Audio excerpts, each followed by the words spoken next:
Okay, good morning all. Let's continue the chapter number 2, people as a resource. Okay, previous इतना पढ़ाया समझ में आया? कोई डाउट? No ma'am. ओके, ठीक है. चलिए, हमने 2 स्टोरी पढ़ी थी, विलास एंड सकाल. Good morning ma'am. Good morning, very very good morning. Okay, let's continue the chapter. Today we are going to start the topic quality of population. Okay, the quality of population depends upon the literacy. Population की quality कब निकल के आती है? जब आप पढ़े लिखे हो, ठीक है. आप एजुकेटेड नहीं हो, इलिटरेट हो, तो क्या आप में कोई क्वालिटी होगी? है ना. हेल्थ हो, बेस्ट हेल्थ हो, ठीक है, इंडिकेटेड बाय लाइफ एक्सपेक्टेंसी ज्यादा हो, ठीक है, एंड स्किल, ठीक है, स्किल होना चाहिए. अगर ये सारी चीजें होती हैं तो हमारी पॉपुलेशन क्या होगी? पॉपुलेशन की क्वालिटी बेस्ट होगी. Okay, formation required by the people of the country. The quality of the population ultimately decides the growth rate of country. ठीक है, आपकी कंट्री में अगर पर्सन्स जो हैं एजुकेटेड हैं, हेल्दी हैं, स्किल्ड हैं, तो क्या होगा? आपकी कंट्री की ग्रोथ भी उतनी अच्छी होगी या नहीं होगी? अगर आप में इलिटरेसी है, पॉवर्टी है ना, हेल्थ प्रॉपर नहीं है, हाइजीन की प्रॉब्लम है, तो क्या आपका कंट्री ग्रो करेगा क्या? तो अल्टीमेटली ये सारी चीजें क्या डिसाइड करती है? Growth rate of the country. Okay, समझ में आया यहाँ पे आपको? तो so literate and healthy population are an asset. तो लिटरेट और हेल्दी पॉपुलेशन किसी भी कंट्री के लिए क्या होती है? एक एसेट होती है, पूंजी होती है. Okay, now education. Now we will talk about education. Sakal's education in the initial year of his life bore him the fruits in the later year in the term of a good job and salary. सकल ने जो education gain की थी तो वो उसको आने वाले टाइम के अंदर एक फ्रूट्स गिरा होता है ना, सफलता का जो फल है वो बहुत अच्छा होता है, आपने भी सुना होगा. ठीक है, तो लाइफ के अंदर बोर किया उन्होंने, एज अ फ्रूट क्या मिला उनको? टर्म ऑफ गुड जॉब मिली उसे, ठीक है, सैलरी अच्छी मिली उसे, and we saw education was an important input for the growth of सकल. ठीक है, तो ये क्या रहा? हमने इनपुट क्या रखा उसके अंदर? सकल के अंदर इनपुट क्या दिया? एजुकेशन दिया. तो एजुकेशन से क्या हुआ? उसे अच्छी जॉब मिली, ये सारी चीजें हुई. ठीक है, it open new horizon for him, provided new aspiration and develop values of life. Now only for Sakal education contribute toward the growth of society also. सिर्फ सकल के लिए ही ये बेस्ट नहीं है. अगर आप लोग पढ़े लिखे हो, आप लोग अच्छी बात करते हो, आप लोग अच्छा व्यवहार रखते हो, हाइजीन रहता है, तो ये सारी चीजें क्या होती है? आपकी जो सोसाइटी की जो ग्रोथ है वो उसको भी इंक्रीज करती है. ठीक है, it enhance the national income also. ठीक है, क्या बढ़ेगा? नेशनल इनकम बढ़ेगी नहीं बढ़ेगी? आप अच्छा काम करोगे किसी कंट्री के अंदर, यस और नो? ठीक है, कल्चरल रिचनेस आएगी. ठीक है, कल्चरल रिचनेस आएगी, increases the efficiency of governance. There is a provision made for providing universal access, है ना, retention and quality in elementary education with a special emphasis on girls. ठीक है, there is also an establishment of pace setting of schools like Navodaya Vidyalaya in each district, है ना. vocational streams have been. देखो government ने क्या किया है? Government ने बहुत सारे काम किए हैं एजुकेशन को इम्प्रूव करने के लिए, उसे प्रमोट करने के लिए. ठीक है, गवर्नमेंट ने क्या करा है? Elementary education with special emphasis on girls, specially girls पे बहुत ज्यादा एजुकेशन को बढ़ाने के लिए भी बहुत सारे प्रोग्राम्स लॉन्च किए हैं. There is also an establishment of pace setting of schools like Navodaya Vidyalaya in each district, है ना. नवोदय विद्यालय हर डिस्ट्रिक्ट के अंदर ओपन किया है गवर्नमेंट ने. Okay, vocational streams have been developed to equip large number of high school students with occupational related to knowledge and skill. ठीक है, बहुत सारे ऐसे vocational streams बनाई हैं जहाँ पर आप लोग देखेंगे डेवलप किया गया है. equip large number of high school students with occupational related to knowledge and skill, है ना. टेक्निकल कॉलेजेस हैं, पॉलिटिकल ITI कॉलेजेस वगैरह भी बहुत सारे बनाए हैं गवर्नमेंट ने. The plan outlay on education has increased from rupees 151 crore in the first plan of rupees 99,300 crore. देखो कि पहले जो हमारी जो प्लानिंग होती है, गवर्नमेंट जो 5 ईयर प्लानिंग करती है, ठीक है, तो इसके अंदर जो पहले जो एजुकेशन पे जितना भी एक्सपेंडिचर किया गया था वो कितना था 151 करोड़, जिसको कि फर्स्ट प्लान के अंदर, ठीक है. उसके बाद ये कितना कर दिया गया 2020-21 के अंदर ये एक्सपेंडिचर कितना कर दिया गया 99,300 करोड़ इसको इंक्रीज करके एजुकेशन पे खर्च किया गया. ठीक है. The expenditure on education has percentage of GDP rose from 0.64% in 1950-51 to 3.1% in 2019-20. देखिए जो जीडीपी है यानी कि ग्रॉस डेवलपमेंट प्रोग्राम के अकॉर्डिंग अगर देखा जाए तो एजुकेशन पे कितना खर्चा हुआ था 0.64%, जो कि बाद में ये 51-52 में हुआ था. बाद में इसको बढ़ाकर कितना कर दिया गया 3.1% किया गया 2019-20 के according. Okay. And has remain stagnant around 3% from past few years. और ये पिछले कुछ ईयर्स से एक फिक्स हो रखा है कि इतना तो हमें एजुकेशन पे एक्सपेंड करना ही करना है. द बजटरी एस्टिमेट,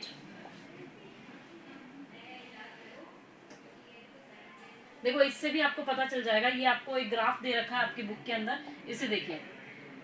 ये क्या है लिटरेसी रेट है. अब आप ये देखेंगे 1951 के अकॉर्ड में यहाँ पर लिटरेसी रेट कितनी है, देखो 30% से भी कम दिख रही है यहाँ पर. ठीक है. 1961 में ग्रोथ हो रही है, उसके बाद 71 में, और अभी अगर हम बात करते हैं 2017 की तो यहाँ पर देख लीजिए अप्रॉक्स ये आपके जो ग्रोथ रेट है वो कितनी चली गई है 70 से अबव चली गई है.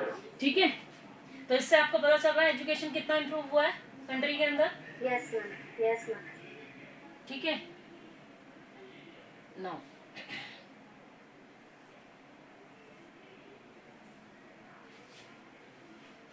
so estimates as stated in the budget documents of Union State Government, Reserve Bank of India, the expenditure on education as a percentage of GNP has declined to 2.7% in 2017-18 BE.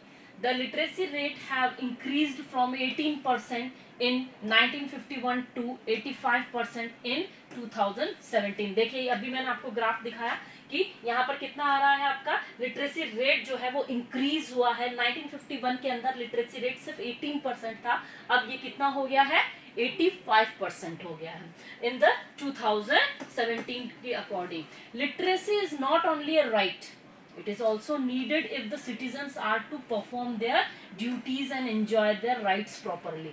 ये जो education है ये सिर्फ हमारे लिए ऐसा नहीं है कि ये हमारा अधिकार है. ठीक है. ये बहुत ज़रूरी होता है क्योंकि अगर आप लोगों को आप एजुकेटेड हो गए तो ऑटोमेटिकली क्या होगा आप एम्पावर्ड हो जाएंगे. ठीक है. आप एम्पावर्ड कैसे होंगे, आप बेसिक कम्युनिटीज़ पूरी कर पाएंगे अपनी, है ना, अपने राइट्स जान पाएंगे.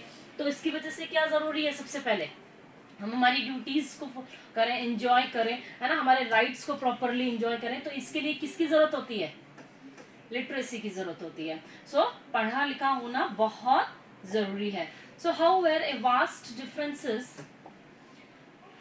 is noticed arouse different section of the population. Literacy among male is nearly 14.4%. ठीक है. मेल में जो है लिटरेसी कितनी थी 14.4% higher than female, and it is about 14.2% higher in urban areas as compare to rural areas. अब देखिए education में भी बहुत सारा डिफरेंसेस देखने को मिलता है. क्या देखने को मिलता है कि लिटरेसी अमंग मेल्स के अंदर कितनी होती है 14.4% होती है. ठीक है. और फीमेल्स के अंदर हायर देन फीमेल्स, ये फीमेल्स से ज्यादा है. ठीक है. And it is about 14.2 higher in urban areas. और इसमें भी अगर हम अर्बन एंड रूरल एरियाज की बात करें एजुकेशन के अंदर तो अर्बन एरियाज के अंदर पॉपुलेशन मेल्स में ज्यादा देखने को मिलती है. इन 2017-18 literacy rate varied from 96.2% in Kerala. Highest literacy rate जो है वो कहाँ की है, केरला की है. कितनी है 96.2%. इट मीन्स कि वहाँ के जो बच्चे हैं वो सभी अप्रोक्स क्या हो चुके हैं, पढ़े लिखे हैं. ठीक है. To 70.9% in Bihar, the primary school has the system has expanded to over 8.41 lakh in 2015-16. अब देखिए जो प्राइमरी स्कूल्स हैं, देखिए यहाँ पर कितना आ रहा है, 70.9% बिहार के अंदर आ रहा है और यहाँ पर 96.2% केरला का आ रहा है। ये सबसे हाईएस्ट है, ये सबसे लीस्ट है, ध्यान रखना, ठीक है। अब देखिए the primary school system has expanded to over 8.41 lakh in 2015-16. Unfortunately, this huge expansion of primary schools जो है वहाँ पर 15-16 के अंदर कितना जो एक्सपेंडिचर किया गया था, एक्सपेंडेड किया था 8.41 लाख रुपीज, ठीक है।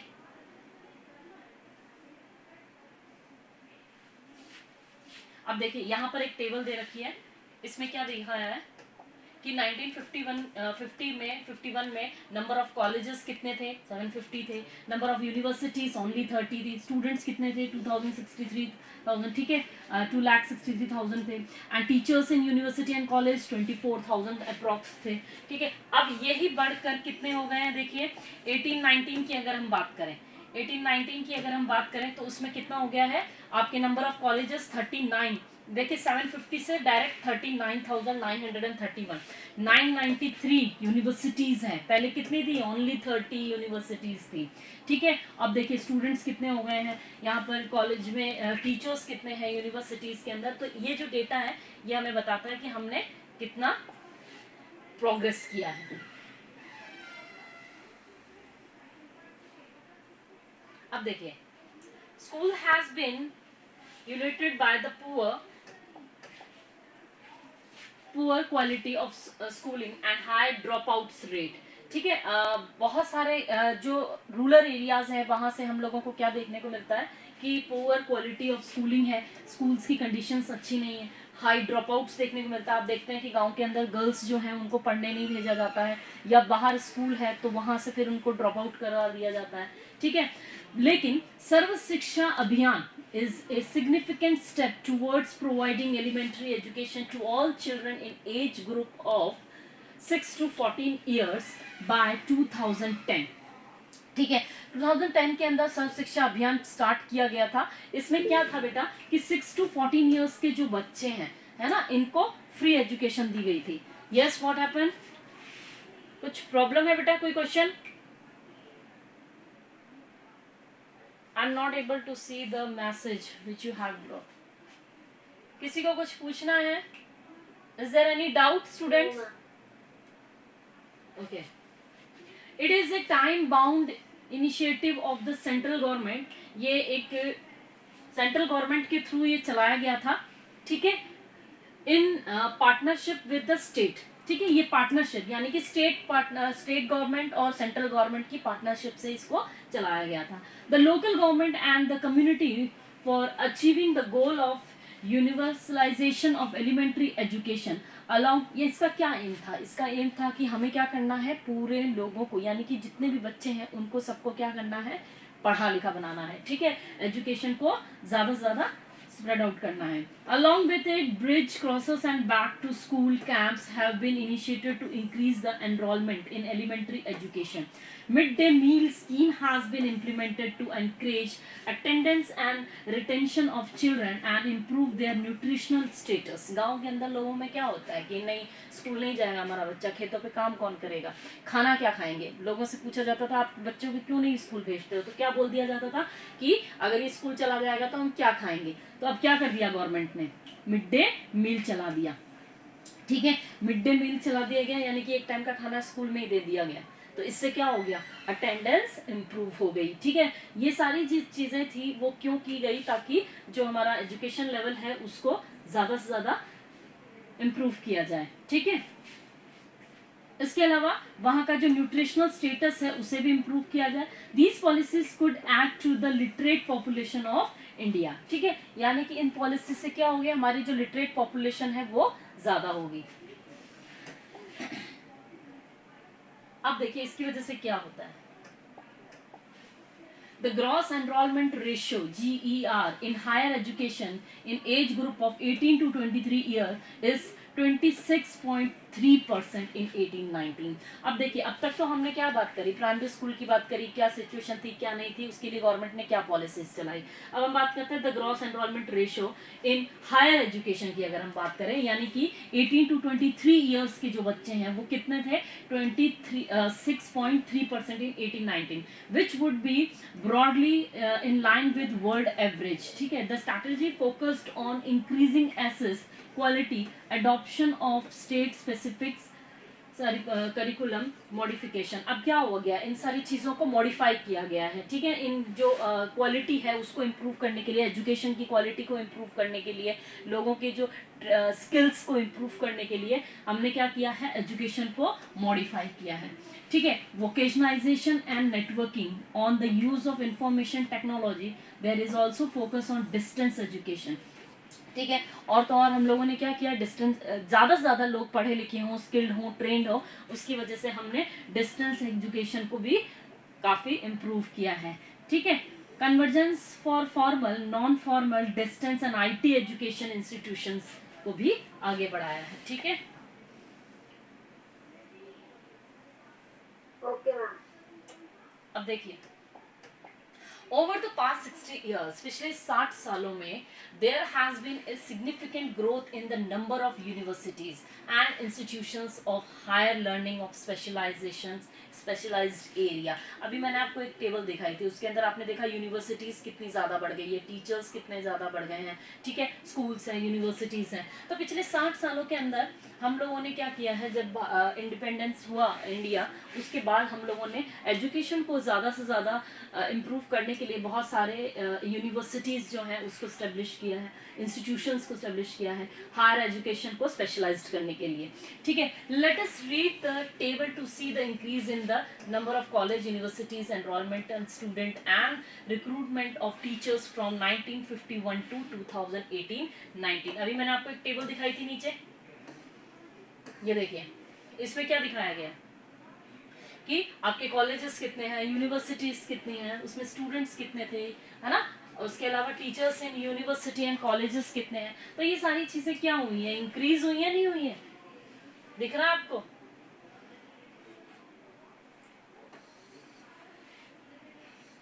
कोई डाउट यहाँ पे, कोई टॉपिक जो नहीं समझ में आया? देखो, नो मैम। अब हमने क्या पढ़ लिया, हमने एजुकेशन को पढ़ लिया। Now will talk about health. Health देख लेते हैं। ठीक है, firm maximise profit.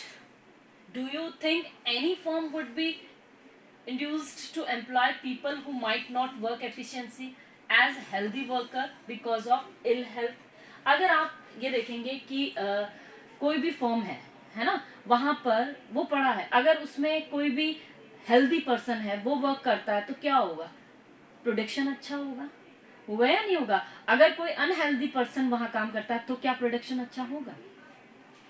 No ma'am, नहीं होगा। हेल्दी पर्सन मैम जल्दी करेगा तो फिर वो एक दिन में ज्यादा काम कर पाएगा। The health of a person help him to realise his her potential and the ability. ठीक है, क्या होता है कि उसमें जो एबिलिटी होती है, उसकी जो पोटेंशियल होता है वो ज्यादा होता है हेल्दी पर्सन के अंदर। ठीक है, to fight illness, he or she will not be able to maximize his or her output to the overall growth of the organization, है ना। अगर आप किसी भी ऑर्गेनाइजेशन में वर्क कर रहे हैं, आप हेल्दी नहीं है तो आप क्या रहेंगे, आधे टाइम तो आप बीमार ही रहेंगे, आप किसी वर्क को करने के उसमें कंडीशन में ही नहीं रहेंगे, तो क्या आपको अच्छा आउटपुट मिलेगा? नहीं मिलेगा। ठीक है, तो उस ऑर्गेनाइजेशन की क्या होगी, ग्रोथ होगी? नहीं होगी। तो Indeed health is an indispensable basis for realizing one's well-being. Henceforth, improvement in the health status of the population has been the priority of the country. तो किसी भी कंट्री के लिए प्रायोरिटी क्या है? हेल्थ होती है। क्यों? हमें क्या करना है, हमें ग्रोथ करनी है अपनी कंट्री की, तो क्या करना पड़ेगा, एजुकेशन लानी होगी, हेल्थ अच्छी रखनी होगी। ठीक है ना, तो ये जो दो एस्पेक्ट्स हैं, these are very important for any country to grow. Okay, आपकी जो स्टेटस ऑफ पॉपुलेशन है उसको हमें हेल्दी रखना है, has been the priority for the country. Our national policy to aim as improving the accessibility of healthcare, family welfare and nutritional services with a special focus on the under privilege segment of the population. तो हमारा जो national policies है उनकी क्या M है, यहाँ से आप देख सकते हैं, improving the accessibilities of health care, यानी कि किसी भी जो पॉपुलेशन है कहीं का भी अगर वहाँ की हेल्थ वगैरह ठीक नहीं है तो उसे देखना, family welfare and nutritional services को देखना, है ना, special focus on under privilege segment of the population, जो ऐसे सेगमेंट हैं यानी कि बीपीएल वगैरह के लोग जो कि उन पर ऐसे जैसे कि गांव के अंदर क्या करते हैं, मनरेगा वगैरह प्रोग्राम्स चलाए गए ना, ताकि गांव का भी डेवलपमेंट हो जाए और लोगों को भी रोजगार मिल जाए। ठीक है, over the last 5 decades, India has built a vast health infrastructure and has also developed the manpower required at primary, secondary and tertiary sector in government as well as in the private sector. तो अभी अगर हम बात करते हैं कुछ 5 decades की, ना, तो India has build a vast health infrastructures बनाए हैं वहां पर अलग अलग, तो डेवलप किया है किसको, मैन पावर रिक्वायर्ड की है eight primary, secondary and tertiary sector के अंदर लोगों को ज्यादा अपॉर्चुनिटीज दी हैं ताकि उनको अर्निंग हो, और अर्निंग होगी तो ऑटोमेटिकली उनके पास में क्या आएगा, पैसा आएगा, पैसा आएगा तो वो बीमार नहीं पड़ेंगे क्योंकि वो अच्छा खाएंगे। ठीक है, देखिए इसका अगर इंफ्रास्ट्रक्चर क्या है, इंफ्रास्ट्रक्चर जैसे हॉस्पिटल्स बनाए हैं, ठीक है, डिस्पेंसरीज बनाई हैं काफी इन ईयर्स के अंदर, तो इसमें देखेंगे आप क्या health infrastructures over the year, यानी कि देखो SCPHC CCL वगैरह है जो 2014 के अंदर कितने थे, 15 में कितने हुए, 16 में, तो ये क्या हो रहा है, इंक्रीज हो रहे हैं। डिस्पेंसरीज एंड हॉस्पिटल्स कितने थे, 29,715 थे जो कि बढ़कर 31,733 हो चुके हैं। ठीक है, बेड्स, गवर्नमेंट बेड्स कितने हैं वो भी इंक्रीज हो रहे हैं। यहाँ पर रजिस्टर्ड डॉक्टर इन मेडिकल काउंसिल की अगर हम बात करें तो 36 था, वहाँ 41,000 समथिंग हो गए। ठीक है, नर्सिंग पर्सनल जितने भी रहे हैं वो पहले कितने थे, 2 लाख अप्रॉक्स, जो कि अब ज्यादा हो गए हैं। तो ये क्या हो गया, हम लोगों ने इंफ्रास्ट्रक्चर्स हैं उनको बढ़ाया है ताकि लोगों को क्या हो, अपॉर्चुनिटीज भी मिले और लोगों की हेल्थ भी इम्प्रूव हो। ठीक है, दूसरे लोगों की भी। ठीक है, पहले क्या होता था, ज्यादा डॉक्टर नहीं होते थे तो क्या होता था, लोगों को इलाज नहीं मिल पाता था प्रॉपर। ठीक है, now there are many places in India which do not have even these basic facilities। अभी देखिए इंडिया में अगर हम बात करें बहुत सारे ऐसे प्लेसेस हैं जहां पर लोगों को बेसिक फैसिलिटीज नहीं मिलती हैं। There are only 529 medical colleges in the country and 313 dental colleges. Just 4 states like Andhra Pradesh, Karnataka, Maharashtra and Tamil Nadu have the maximum number of colleges. अब देखिए कितने कॉलेजेस हैं यहाँ पर, हम मेडिकल कॉलेजेस 529 मेडिकल कॉलेजेस है। ठीक है, और डेंटल कॉलेजेस है 331। अब इनमें से भी मैक्सिमम जो कॉलेजेस हैं वो सिर्फ इन 5 स्टेट्स में है, that is Andhra, Karnataka, Maharashtra and Tamil Nadu. तो आप सोचेंगे कि बाकी में क्या है फिर। ठीक है, तो इसका मतलब सिर्फ इसमें मैक्सिमम है और बाकी में फिर कहाँ है, कमी है ना, मेडिकल कॉलेजेस की कमी है यहाँ पर अभी भी इंडिया के अंदर। ठीक है, तो इसे क्या करना है, अभी गवर्नमेंट को इसे इम्प्रूव करना है। Okay, now will talk about unemployment. Unemployment क्या होता है, unemployment, what do you mean by unemployment, पता है क्या होता है बेटा, किसे कहते हैं अनएम्प्लॉयमेंट? यस, जय, जय, व्हाट इज अनएम्प्लॉयमेंट, बोलो। दिया,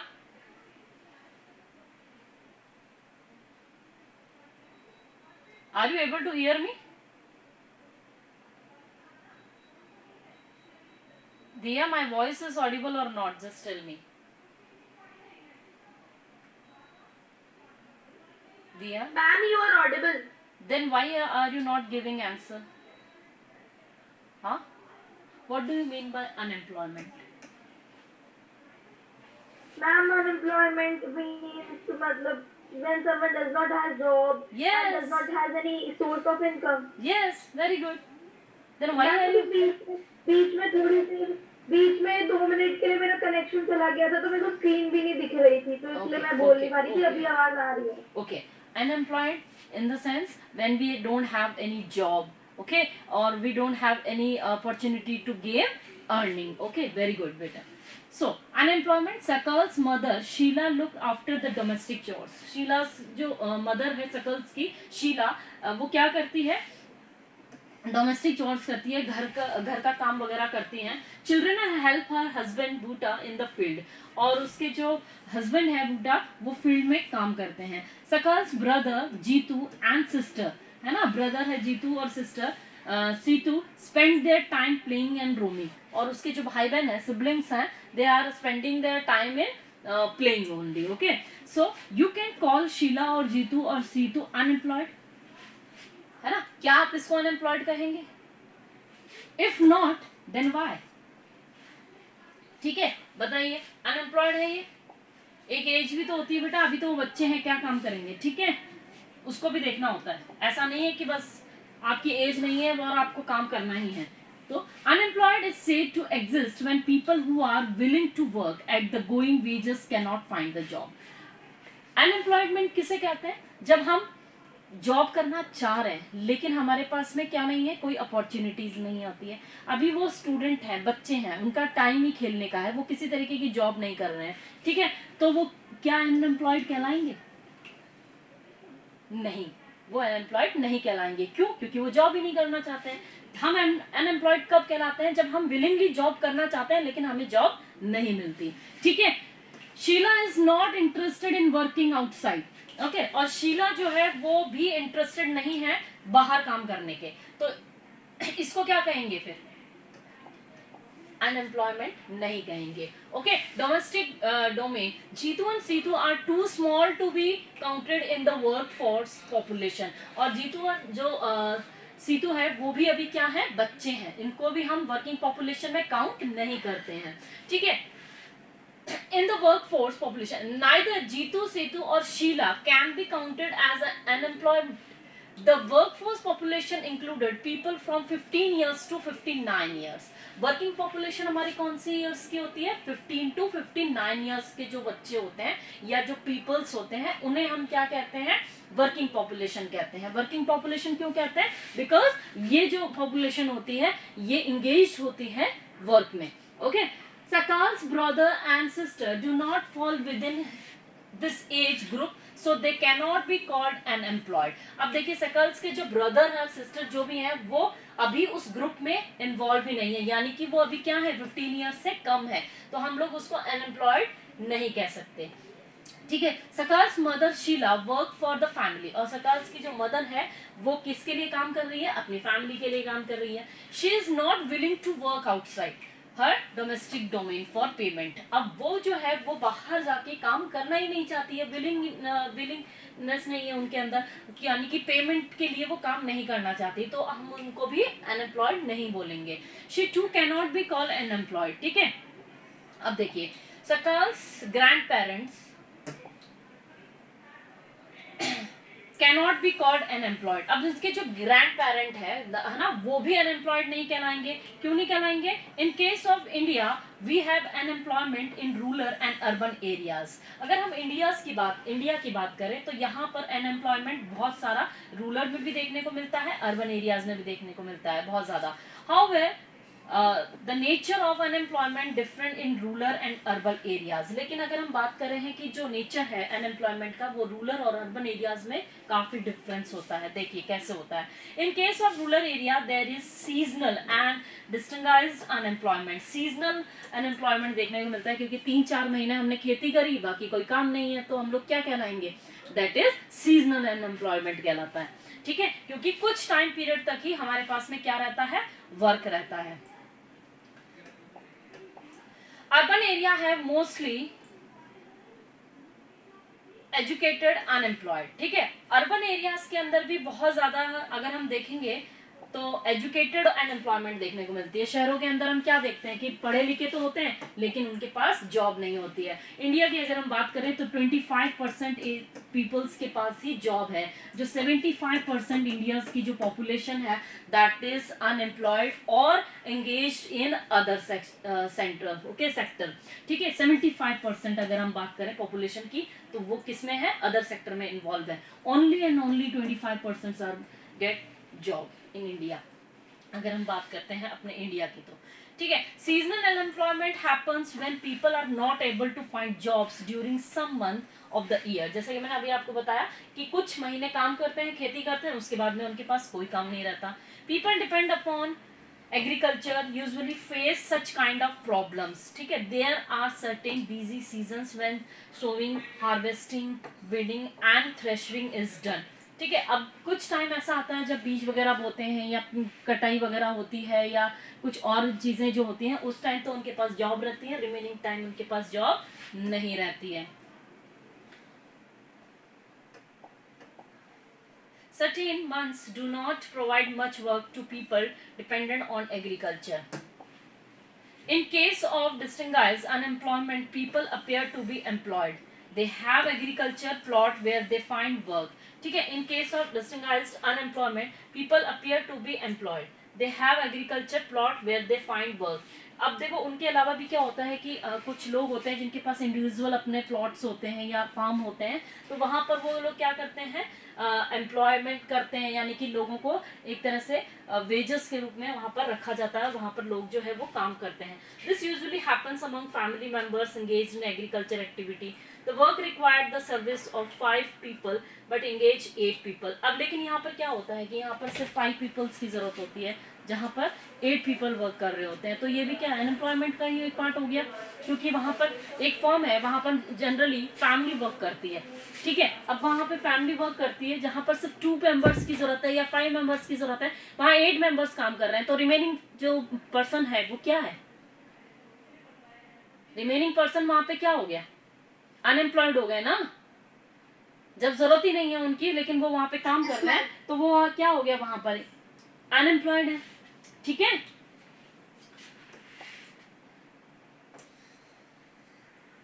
चलिए अब यहां से मैं आपको कल पढ़ाऊंगी, ठीक है। इस टॉपिक को कल पढ़ाऊंगी आपको। यहां तक समझ में आया आपको, हेल्थ समझ में आई, एजुकेशन पॉइंट समझ में आया।